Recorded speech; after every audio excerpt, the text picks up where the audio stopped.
دوستو بیت المقدس دنیا کے 3 سب سے بڑے اور اہم مذاہب یعنی مسلمان، عیسائی اور یہودی مذہب کے اندر انتہائی اہمیت کا حامل ہے۔ یہ فلسطین کے شہر یروشلم میں موجود وہ مقدس ترین مقام ہے جہاں اللہ کے کسی نبی کی تعمیر کردہ مسجد یعنی مسجد اقصی موجود ہے۔ یروشلم شہر کا کردار قرب قیامت کے حالات سے متعلق انتہائی اہم اور فیصلہ کن ہے، اور موجودہ دنیا کے حالات کو سمجھنے کے لیے یروشلم کے حالات کو سمجھنا بہت ضروری ہے۔ یہودیوں کے مطابق یہ مقدس شہر ان کے مسیح کی آمد کی جگہ ہے جہاں سے وہ پوری دنیا پر ایک بار پھر سے حکومت کریں گے، جیسے حضرت سلیمان علیہ السلام کے دور میں ان کی حکومت تھی۔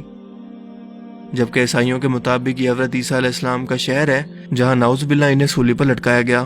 اور قرب قیامت سے پہلے وہ پھر اسی جگہ پر ایک بار پھر سے لوٹ کر آئیں گے اور عیسائیت کی تصدیق کریں گے۔ جبکہ مسلمانوں کے لیے یہ قبلہ اول ہے، اور اللہ کے رسول صلی اللہ علیہ وآلہ وسلم نے 17 مہینے تک بیت المقدس کی طرف منہ کر کے نماز ادا کی تاکہ یہودیوں کو یہ یقین ہو سکے کہ جس خدا نے حضرت موسیٰ علیہ السلام کو تورات دے کر بھیجا، اسی نے محمد صلی اللہ علیہ وآلہ وسلم کو قرآن پاک جیسی مقدس کتاب دے کر انسانیت کی ہدایت کے لیے بھیجا ہے۔ سفر معراج پر آپ صلی اللہ علیہ وآلہ وسلم نے مسجد حرام سے مسجد اقصی تک یعنی یروشلم شہر تک سفر کیا، اور پھر وہاں سے آسمان کی بلندیوں پر معراج کے لیے تشریف لے گئے۔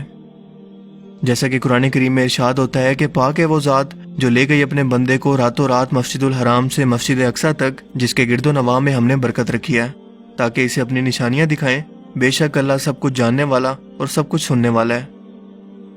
اس کے علاوہ یہی وہ جگہ ہے جہاں پر حضرت عیسیٰ علیہ السلام دوبارہ آسمان سے تشریف لائیں گے اور اسلام کو سچا اور حق کا دین ثابت کریں گے۔ یروشلم شہر کی اہمیت قرآن کریم سے بھی ثابت ہے۔ سورہ الانبیاء میں ارشاد ہوتا ہے، اور ہم نے اسے یعنی ابراہیم علیہ السلام کو اور لوط علیہ السلام کو اس زمین پر نجات دی جس میں ہم نے اہل عالم کے لیے برکتیں رکھی ہیں۔ حضرت ابراہیم علیہ السلام نمرود کی آگ سے نجات پانے کے بعد اپنے بھتیجے لوط علیہ السلام کے ساتھ عراق سے بیت المقدس کی طرف روانہ ہوئے، اور یہیں سے حضرت ابراہیم علیہ السلام اللہ کے حکم سے مکہ مکرمہ پہنچے، جہاں آپ نے اپنے بیٹے حضرت اسماعیل علیہ السلام کے ساتھ مل کر بیت اللہ کو پھر سے تعمیر کیا۔ یعنی کہ یروشلم ایسی مقدس سرزمین ہے جسے اللہ تعالیٰ نے آل ابراہیم یعنی ابراہیم علیہ السلام کی نسل کے لیے اور آنے والے پیغمبروں اور دین یعنی یہودی، مسلمان اور عیسائیت کے لیے فیصلہ کن مقام بنایا ہے، کیونکہ ظاہر ہے کہ ان تینوں مذاہب میں سے سچا تو کوئی ایک ہی ہو سکتا ہے، اور یہی کردار قرب قیامت سے پہلے یروشلم کو ادا کرنا ہے۔ یعنی یہ شہر قرب قیامت سے پہلے صرف ایک دین کو سچ اور حق ثابت کرے گا، اور اسی لیے اس قدر اہمیت تینوں مذاہب کے اندر ہے۔ یروشلم ایک قدیم شہر ہے اور تقریباً 4000 سال پرانی تاریخ رکھتا ہے۔ یہ 2 مرتبہ مکمل طور پر تباہ ہوا۔ تاریخ میں اس پر 52 مرتبہ حملے بتائے جاتے ہیں، اور 44 مختلف قوموں کا اس شہر پر قبضہ ہوا۔ یہ تل ابیب شہر اور بحیرہ روم یعنی میڈیٹرین سی سے 60 کلومیٹر مشرق اور بحر مردار یعنی ڈیڈ سی سے تقریباً 33 کلومیٹر فاصلے پر جبل یہودا سے گھرا ہوا ہے، جہاں یہودیوں کی 3000 سال پرانی تاریخ، عیسائیوں کی 2000 سال، جبکہ مسلمانوں کی 1400 سال پرانی تاریخ موجود ہے۔ یہاں اس وقت 64% یہودی آبادی، 32% مسلمان اور صرف 2% عیسائی موجود ہیں۔ ہیکل کی مغربی دیوار جو کہ ایک واحد سٹرکچر اس وقت ہیکل سلیمانی کا موجود ہے، یہودیوں کے لیے اس وقت دنیا کی سب سے مقدس ترین جگہ ہے۔ اس شہر کے بارے میں اللہ پاک قرآن کریم میں ارشاد فرماتے ہیں کہ جس بستی کو ہم نے ہلاک کر دیا تھا اس پر حرام ہے کہ وہ وہاں جائیں، حتیٰ کہ یاجوج ماجوج نکل جائیں گے اور تمام بلندیوں سے اترتے نظر آئیں گے۔ دوستو، یہاں ہلاک ہونے والی بستی سے مراد یروشلم شہر ہے، جس پر یہودیوں کی بدعمالیوں کی بدولت 586 قبل مسیح میں بابل عراق کے بادشاہ بخت نصر اور پھر ٹائٹس نامی بادشاہ نے حملہ کر کے اس شہر کو مکمل طور پر تباہ کر دیا اور لاکھوں یہودیوں کو غلام بنا کر اپنے ساتھ لے گئے۔ اس دوران ہیکل سلیمانی بھی مکمل طور پر تباہ ہو گیا، مگر قرب قیامت سے پہلے یہ لوگ یعنی یہودی ایک بار پھر سے اسی بستی میں آباد ہوں گے، جیسا کہ ایک اور جگہ قرآن کریم میں واضح طور پر اس کا بیان کچھ اس طرح سے موجود ہے۔ اور جب آخری وقت آئے گا تو یہودی اس ارض مقدس کے اندر لائے جائیں گے جہاں سے انہیں نکالا گیا تھا، اور اللہ تعالیٰ کا یہ وعدہ آج ناجائز اسرائیلی ریاست کے قائم ہونے کے بعد پورا ہو چکا ہے، یعنی کہ آخری وقت اب قریب ہی ہے۔ لیکن اس سے بھی اہم سوال یہ ہے کہ اس وعدے کے پورا ہونے کے بعد اب آخر کیا ہونا باقی ہے؟ یہودیوں کا ماننا ہے کہ جب وہ تیسری مرتبہ اس مقدس ہیکل سلیمانی کو دوبارہ تعمیر کر لیں گے تو ان کا مسیحا جو مسلمانوں کے نزدیک دجال ہے وہ دنیا میں نازل ہوگا، اس لیے ان کے پاس اس ہیکل کی تیسری مرتبہ تعمیر کا مکمل نقشہ تک تیار ہے، اور اس کے ساتھ ساتھ وہ تابوت سکینہ کے حصول کے لیے بھی بے چین ہے، جس کی مختصر سی تاریخ یہ ہے کہ یہ مقدس صندوق حضرت آدم علیہ السلام پر نازل ہوا، جو پوری زندگی آپ کے پاس رہا اور پھر آنے والے انبیاء کو وراثت کے طور پر منتقل ہوتا رہا۔ یہاں تک کہ یہ حضرت موسیٰ علیہ السلام تک پہنچا، جس میں وہ اپنا خاص سامان یعنی تورات کا اصل نسخہ، اپنا عصا مبارک اور اپنا باقی سامان رکھتے تھے۔ اس کے علاوہ اس میں حضرت سلیمان علیہ السلام کی انگوٹھی بھی موجود ہے، جس سے وہ جنات پر کنٹرول کرتے تھے۔ مگر ہیکل سلیمانی کے دوسری مرتبہ تباہ ہونے کے بعد یہ صندوق ایسا غائب ہوا کہ پھر آج تک نہیں ملا۔ یہودیوں کا ماننا ہے کہ یہ حضرت سلیمان علیہ السلام کے تخت کے نیچے دفن ہے، اس لیے ان لوگوں نے خود سے بیت المقدس کے نیچے سرنگیں کھود کر اس کی تلاش شروع کی، لیکن انہیں کچھ بھی نہیں ملا۔ حضرت سلیمان علیہ السلام کا محل بیت المقدس سے جڑا ہوا تھا، جہاں ان کا تخت موجود تھا، اور دوسرا ہیکل سلیمانی کا جو نقشہ بیان کیا جاتا ہے، اس کا بھی مسجد اقصی سے کوئی تعلق نہیں ہے۔ لیکن پھر بھی یہ یہودی ہیکل سلیمانی کی تیسری مرتبہ تعمیر سے پہلے مسجد اقصی کو شہید کرنا چاہتے ہیں، اور اس کی سب سے بڑی وجہ یہ ہے کہ تیسری مرتبہ ہیکل سلیمانی کے تعمیر ہونے کے باوجود اگر مسجد اقصی شہید نہ ہوئی تو ہیکل کی اہمیت پہلے جیسی بالکل نہیں رہے گی، اسی لیے یہودیوں کے نزدیک اسے شہید کرنا ضروری ہے۔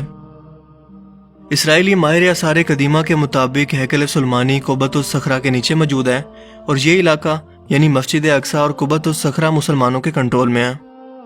اسرائیل نے عربوں کے ساتھ 6 روزہ جنگ کے دوران بیت المقدس پر قبضہ کر لیا تھا، مگر مسجد اقصی اور قبۃ الصخرہ کا کنٹرول اس جنگ کے باوجود بھی اردن کے ہاشمیوں کے پاس ہی تھا،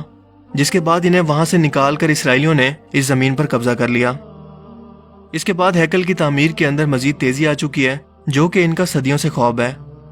کیونکہ ان کا ماننا ہے کہ اس کے بعد ہی مسیح دجال کی اس دنیا کے اندر آمد ممکن ہوگی، اور اسی مقصد کے لیے باقاعدہ ایک تنظیم دی ٹیمپل انسٹیٹیوٹ قائم ہے۔ لیکن ایک اہم بات کہ اس ہیکل کی تعمیر کے ساتھ ایک بڑی خون ریزی کا بائبل کے اندر بھی ذکر ہے، جس کی تصدیق یہودی بھی کرتے ہیں اور کہتے ہیں کہ یہ 7 سالہ لمبا عرصہ ہوگا، کیونکہ پہلے 3.5 سال کے اندر دنیا کی 1/4 آبادی ماری جائے گی، اور اس کے بعد انسانوں کے مرنے کے دوسرے دور کا آغاز ہوگا، جس میں دنیا کی مزید 1/4 آبادی موت کا شکار ہوگی۔ دوستو، اس وقت دنیا کی آبادی تقریباً 7 ارب ہے۔ اگر ان پیشن گوئیوں کو درست مان لیں تو 7 سال کے اندر 3.5 کروڑ لوگ صرف اس تنازع کے اندر مارے جائیں گے۔ ان کے مطابق پہلے مرحلے کے اندر خون ریزی مشرق وسطی سے لے کر مشرق وسطی ایشیا اور شمالی افریقہ، جبکہ دوسرے مرحلے کے اندر عراق کے دریائے فرات سے لے کر یروشلم کے علاقوں تک پھیل جائے گی۔ دوستو، کچھ ہی عرصے پہلے تک اسرائیل ایک شدید سیاسی بحران کا شکار تھا، لیکن اس کے وزیر اعظم بنجامن نیتن یاہو اور اپوزیشن کے درمیان ایک پولیٹیکل ڈیل کے بعد یہ بحران آخرکار ختم ہو گیا، اور اب دونوں پارٹیز یعنی اپوزیشن اور گورنمنٹ ایک ہی پیج پر ہیں، جو کہ مسلم دنیا کے لیے ایک بڑے خطرے اور وارننگ سے کم نہیں ہے، کیونکہ دونوں نے مل کر امریکہ کے ساتھ ایک ایسا تحریری معاہدہ کیا ہے جس کے مطابق 1 جولائی 2020 کو فلسطین کے مغربی علاقے غیر قانونی اسرائیلی بستیاں اور وادی اردن مستقل اسرائیلی قبضے کے اندر جانے والی ہیں، جسے امریکہ اور اسرائیل کے درمیان ڈیل آف سینچری کا نام دیا گیا ہے۔ اس کے مطابق جون کے بعد اسرائیلی فوج یروشلم اور مغربی کنارے کے گرد اپنی پوزیشنیں سنبھال لیں گی، اور 1 جولائی سے ان علاقوں پر اسرائیل مستقل ان علاقوں کا اپنے ساتھ الحاق کا اعلان کرے گا، اور یہ کوئی خفیہ پلاننگ نہیں ہے، بلکہ اس منصوبے کو تحریری شکل دے کر اور دستخط کر کے دنیا کے سامنے پیش کر دیا گیا ہے، جو مسلمانوں کے لیے، عالمی اداروں اور انسانی حقوق کی تنظیموں کے لیے کھلا چیلنج ہے۔ آپ کو بتاتا چلوں کہ فلسطین کا یہ مغربی کنارہ یا ویسٹ بینک وہ علاقہ ہے جو 3 طرف سے اسرائیل اور مشرق میں اردن سے گرا ہوا ایک سرسبز و شاداب علاقہ ہے، جس کے شمال مغرب کے اندر بحر مردار یعنی کہ ڈیڈ سی موجود ہے، اور یہی وہ علاقہ ہے جہاں پر یروشلم شہر موجود ہے۔ یہ مغربی علاقہ 22 لاکھ آبادی پر مشتمل ہے، جہاں اسرائیل پہلے ہی کچھ علاقوں پر قبضہ کر کے اپنی آبادیوں کو بڑھانے کی کوشش کر رہا ہے، اور اب تک ان بستیوں کے اندر تقریباً 4 لاکھ کے قریب یہودی آبادی موجود ہے، کیونکہ اسرائیل جب بھی چاہتا ہے یہاں پر غیر قانونی تعمیرات شروع کر دیتا ہے، جیسے اس سے کوئی پوچھنے والا ہی نہیں ہے۔ لیکن دنیا کے 57 اسلامی ممالک نے نہ تو اس کی مخالفت کی اور نہ ہی کوئی مذمتی بیان، سفارت خانے سے تو دور سوشل میڈیا اکاؤنٹ سے بھی نہ دیے۔ اس صدی کے سب سے بڑے منصوبے کے نام سے ہی آپ یہودیوں کے نظائم کا اندازہ لگا سکتے ہیں کہ یہ منصوبہ ان کے لیے کس قدر اہم ہے، جو کہ 180 صفحات پر مشتمل ہے، اور اسرائیل کو ان مغربی علاقوں کے ساتھ فلسطین کے 50% حصے پر مکمل اختیار اور کنٹرول دے رہا ہے، جبکہ فلسطین پر یہ پابندیاں مزید سخت کر رہا ہے، جو کہ ہماری آنکھوں کو کھولنے کے لیے کافی ہے۔ جس کے بعد مسجد اقصی اور قبۃ الصخرہ کو شہید کر کے تھرڈ ٹیمپل کی تعمیر کو ایک قانونی حیثیت مل جائے گی، کیونکہ یہ مکمل طور پر قانون کے تحت اسرائیلی قبضے کے اندر چلا جائے گا، اور فلسطینی عوام اس کے خلاف احتجاج بھی نہیں کر سکے گی۔ اس منصوبے کے تحت یہاں پر 30 بستیاں، 8 غیر قانونی پورٹس اور کئی قصبے تعمیر کیے جائیں گے، جبکہ عالمی برادری کا اگر کوئی سخت رد عمل آیا بھی تو اس معاہدے کے مطابق امریکہ اسے کنٹرول کرے گا،